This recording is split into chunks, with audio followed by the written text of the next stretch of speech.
Pahalgam ataki Mayokta Semkhiba Cabinet Committee na Lourakpa Thabak Thoramda Opposition na Sougatkani Rahul Gandhi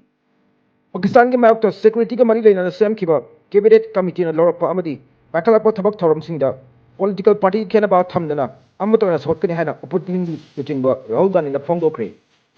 Wafam asi Pahalgam terror attack matungda arang phangkiba all political party infamna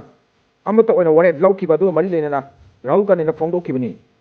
loinana terrorism chenganaba amadi chena pakala pathabak sing lenga mapung phana sotkani haiba thasaba political parties ki maikadi thamken lenga ki form na hairi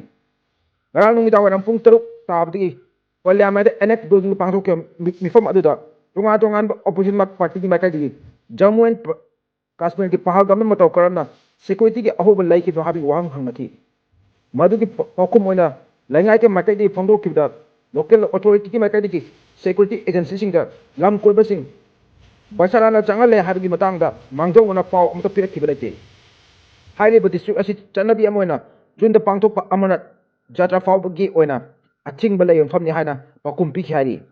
Opposition Luching but Hulgani Makadi Fondokipta, Pahalgam Terror, Etika Mayokta, Lengan, La Kolapa